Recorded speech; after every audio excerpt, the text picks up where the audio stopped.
सर्वोच्च अदालतमा हाजिर गरेर अवकाश लिने चोलेन्द्र शमशेर जबराको चाहना रह्यो अधुरै, अन्तत दाग बोकेरै भए अवकाश।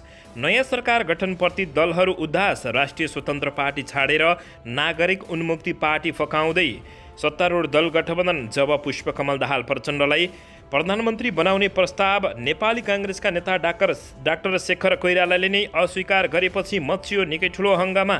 गठबन्धनको योजना अलपत्र राष्ट्रपति विद्यादेवी भण्डारीले अध्यादेशमा निर्णय गर्न ढिलाइ गर्ने गरिन् सङ्केत। अध्यादेशको स्वागत गर्दै नेत्रविक्रम चन्द विप्लवले भने राष्ट्रपतिले स्वीकृत गर्नेमा विश्वास त छौँ, स्वीकृत गर्नुपर्छ। सर्वोच्च अदालत बारले भन्यो काम चलाउ सरकारले कानुनी शासनको धज्जी उडायो, अध्यादेश फिर्ता लिनुपर्छ।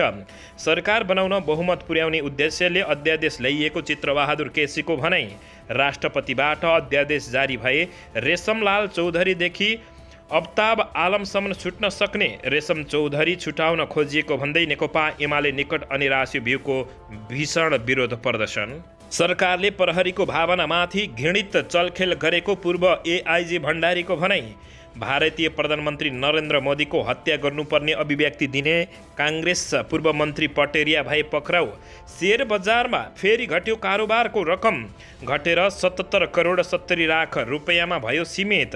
अध्यादेशको विरोधमा नागरिक समाजवादी पनि सडक आन्दोलनमा। बालाजु हत्या प्रकरण, टिप्परले किचेर घाइते भएकालाई साबेलले हानेर हत्या गरेको डरलाग्दो खुलासा।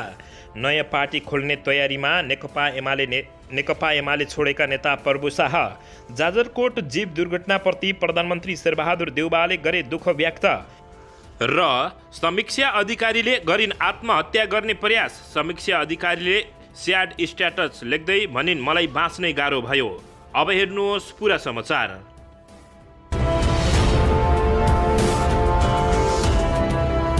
दर्शकबिन नमस्कार, तपाईहरू यति बेला युआर नेपाली युट्युब च्यानल हेर्दै हुनुहुन्छ। दर्शकबिन यदि हाम्रो च्यानल युआर नेपालीसँग अझै पनि सब्सक्राइब गरेर जोडिनु भएको छैन भने सब्सक्राइब गरी जोडिनुहोला, साथै सँगै रहेको बेल आइकनलाई दबाउन पनि नभुल्नुहोला। दर्शकबिन तपाईहरूले हामीलाई कहाँदेखि हेर्दै हुनुहुन्छ, कस्तो अवस्थामा हेर्दै हुनुहुन्छ, देशदेखि हेर्दै हुनुहुन्छ या विदेशदेखि हेर्दै हुनुहुन्छ। दर्शकबिन यदि तपाईँहरूले हामीलाई रेगुलर हेर्नुहुन्छ भने रेगुलर र पहिलोपटक हेर्दै हुनुहुन्छ भने पहिलोपटक भनी कमेन्ट बक्समा गई कमेन्ट गरी हाम्रो मेहनतको लागि एउटा सानो लाइक गर्न पनि नभुल्नुहोला।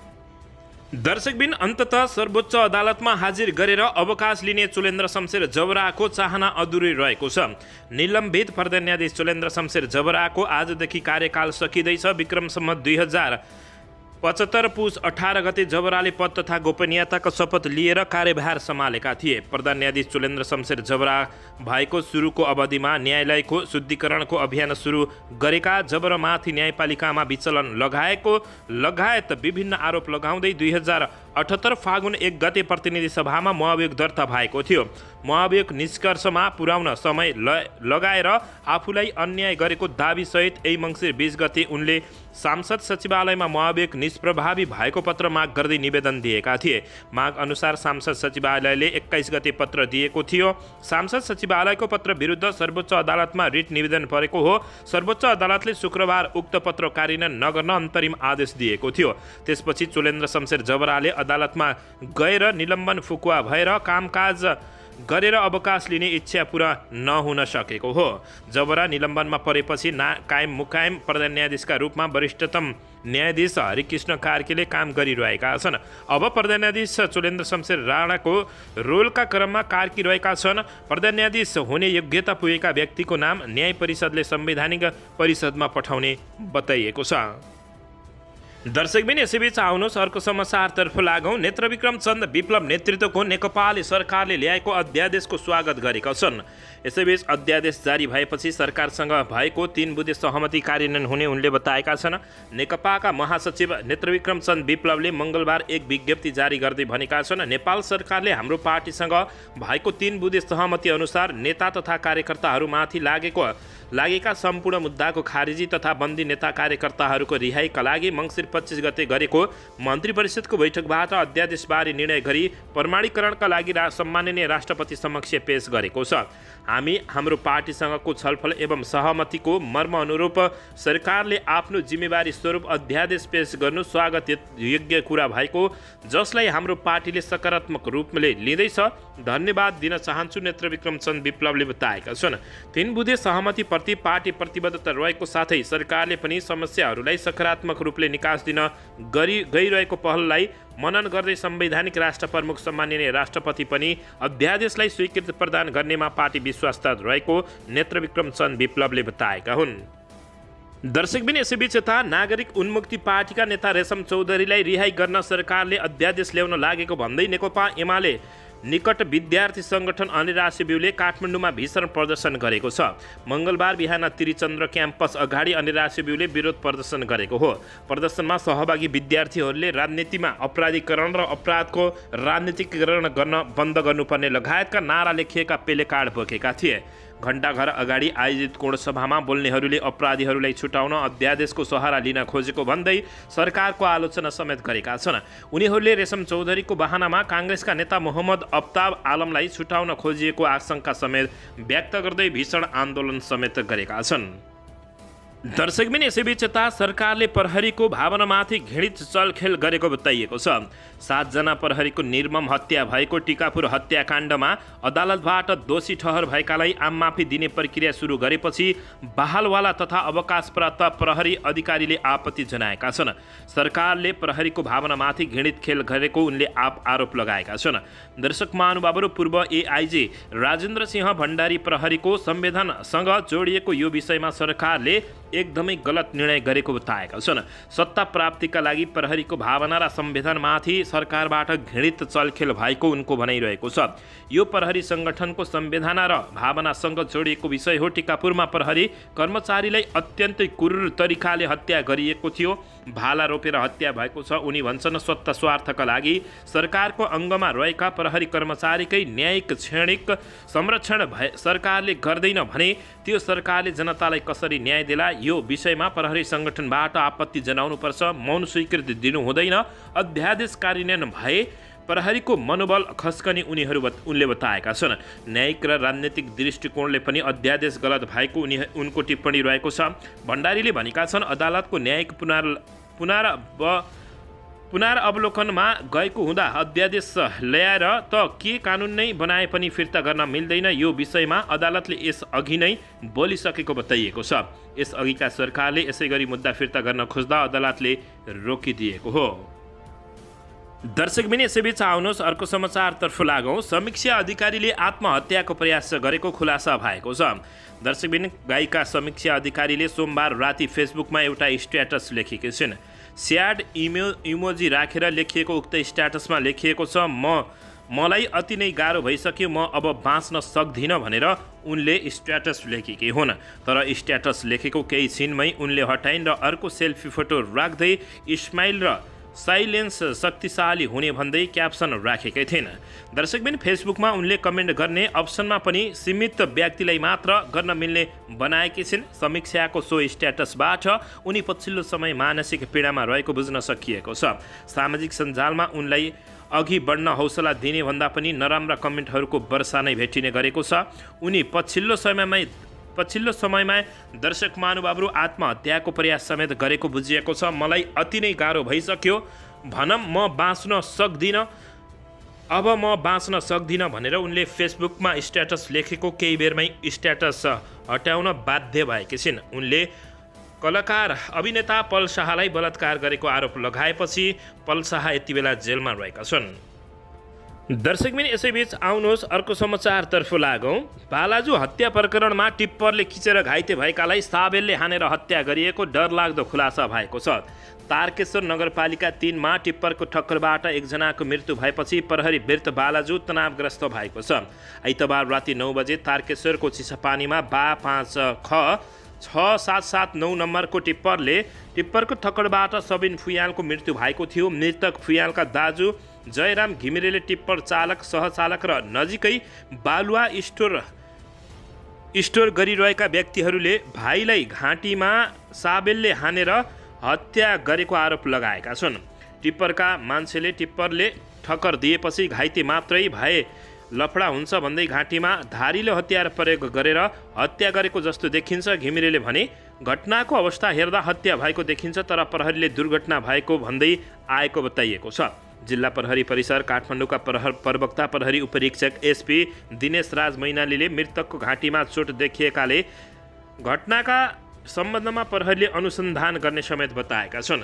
यसैबीच आफन्तले किटानी जारी दिएका छन्। पोस्टमार्टम गरेर हत्या वा टिप्परले हानेर मृत्यु भएको भन्ने खुल्नेछ। प्रवक्ता मैनालीले भने उनका अनुसार पोस्टमार्टमको रिपोर्ट नआएसम्म हत्या वा दुर्घटना भन्न नसकिने बताएका छन्। प्रहरीले टिप्पर चालक शिव विकलाई नियन्त्रणमा लिएको छ। अनुसन्धानमा खटिएका एक अधिकारीले पनि फुयालको हत्या भएको हुन सक्ने बताएका छन्। शरीरमा लागेको घाउ चोटपटकका आधारमा दुर्घटना नभई हत्या भएको हुन सक्ने ती अधिकारीको भनाइरहेको छ। घाँटीमा धारिलो हतियार प्रयोग गरेर हत्या गरेको जस्तो देखिन्छ। ती अधिकारीले भने आफन्तहरू टाउकोमा केही चोट नभएको, घाँटी र हिपमा मात्रै चोट देखिएकाले हत्या भएको आरोपसहित आन्दोलनमा उत्रिएका छन्। दर्शक महानुभावहरू, यदि यो हत्या भएको नै हो भने तपाईँहरू के भन्न चाहनुहुन्छ, कस्तो सजाय दिनुपर्छ, अवश्य पनि मनमा लागेको प्रतिक्रिया दिन नभुल्नुहोला। दर्शकबिन, यसैबीच आउनुहोस् अर्को समाचारतर्फ लागौँ। सर्वोच्च अदालत बार एसोसिएसनले सरकारले गम्भीर प्रकृतिका मुद्दा फिर्ता लिने उद्देश्यले ल्याएको अध्यादेश फिर्ता लिन माग गरेको छ। गम्भीर प्राकृतिक फौजदारी मुद्दा फिर्ता लिने उद्देश्यले मुलुकी फौजदारी कार्यविधि संहिता संशोधन अध्यादेश जारी गर्ने सरकारको निर्णय र प्रमाणीकरणका लागि राष्ट्रपति समक्ष पेश गरेको कार्यप्रति बार एसोसिएसनले ध्यान आकर्षण जनाएको छ। सर्वोच्च बारले मङ्गलबार विज्ञप्ति जारी गर्दै काम चलाउ सरकारले गम्भीर फौजदारी मुद्दा फिर्ता लिने उद्देश्यले मुलुकी फौजदारी कार्यविधि संहितामा संशोधन गर्न अध्यादेश ल्याएको भन्दै आपत्ति जनाएको छ।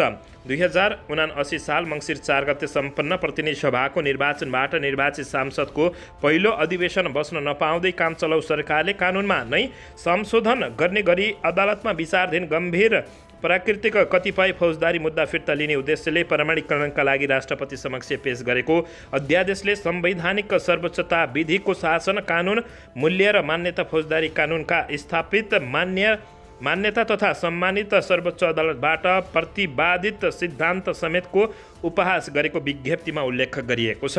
सर्वोच्च बारका सचिव ऋषिराम घिमिरेले जारी गरेको विज्ञप्तिमा उक्त अध्यादेश तत्काल फिर्ता लिन सरकारसँग माग समेत गरेको छ।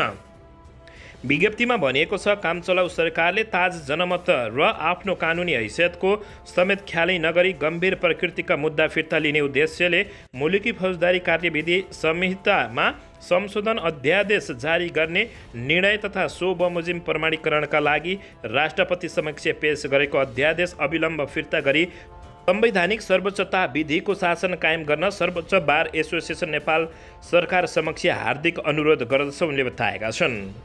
दर्शकबिन, यसैबीच यता आउनुहोस् अर्को समाचारतर्फ लागौँ। पुष्पकमल दाहाल प्रचण्डलाई प्रधानमन्त्री बनाउने प्रस्ताव डाक्टर शेखर कोइरालाले अस्वीकार गरिदिएका छन्। मङ्सिर 4 भएको निर्वाचन मतपरिणाम पूर्ण रूपमा सार्वजनिक भएको छ। निर्वाचन आयोगले राष्ट्रपतिलाई निर्वाचन प्रतिवेदन नबुझाएकाले निर्वाचन औपचारिक रूपमा सम्पन्न भइ नसकेको अवस्था छ। समानुपातिकतर्फ सिट सङ्ख्या अन्तिम भए पनि समानुपातिक तर्फबाट निर्वाचित हुने सांसदहरूको नामावली प्रकाशित भइसकेको छैन, तर सरकार गठनका लागि करत भने सुरु भइसकेको छ। दर्शकबिन, खास गरी सत्तारूढ दल गठबन्धनभित्रै दलहरूबीच कसको नेतृत्वमा सरकार गठन गर्ने भन्ने कसरत सुरु भएको छ। वर्तमान प्रधानमन्त्री शेरबहादुर देउवालाई प्रधानमन्त्री बनाउन एउटा कसरत जारी रहँदा माओवादी केन्द्रका अध्यक्ष पुष्पकमल दाहाल प्रचण्डलाई प्रधानमन्त्री बनाउने अर्को कसरत पनि जारी रहेको छ। 89 सिट भएको काङ्ग्रेसलाई 32 सिट भएको माओवादी केन्द्रले पहिलो सरकार आफ्नै नेतृत्वमा बनाउन राखेको प्रस्तावले काङ्ग्रेसमा तरङ्ग पैदा भएको छ। नेकपा माओवादी केन्द्र दर्शक महानुभावहरू, सार्वजनिक भएको निर्वाचन मतपरिणाम अनुसार काङ्ग्रेस प्रत्यक्षमा 57 सिट र समानुपातिकमा 32 सिट गरी 89 सिट सहितको पहिलो दल बनेको छ भने नेकपा एमाले प्रत्यक्षमा 44 र समानुपातिकमा 34 सिट सहित 78 सिटको दल बनेको छ। यता नेकपा माओवादी केन्द्र प्रत्यक्षमा 18 र समानुपातिकमा 14 सहित 32 सिटको पार्टी बनेको छ भने राष्ट्रिय स्वतन्त्र पार्टी प्रत्यक्षमा 7 सिट र समानुपातिकमा 13 सिटमा बसेको छ। जब माओवादी केन्द्रका अध्यक्ष पुष्पकमल दाहाल प्रचण्डले नेपाली काङ्ग्रेसका नेता डाक्टर शेखर कोइरालालाई प्रधानमन्त्री बन्न आफूले प्रस्ताव अर्थात् शेखर कोइराला समक्ष प्रस्ताव राखेको ठाडै अस्वीकार गरिदिएपछि हङ्गामा मच्चिएको छ। दर्शकबिन यसैबीच आउनुहोस् अर्को समाचारतर्फ लागौँ। काङ्ग्रेसका पूर्व मन्त्री राजा पटेरिया पक्राउ परेका छन्। उनले मोदीमाथि विवादित टिप्पणी दिएको भन्दै बिहान 5:30 बजे पक्राउ गरिएको भारतीय मिडियाले जानकारी दिएको छ। उनलाई मध्य प्रदेशको दमोहको हट्टाबाट पक्राउ गरिएको हो। केही दिन अघि एक भिडियो सार्वजनिक भएको थियो जहाँ पटेरिया मोदीको हत्याको कहुरा गरिरहेको थिए।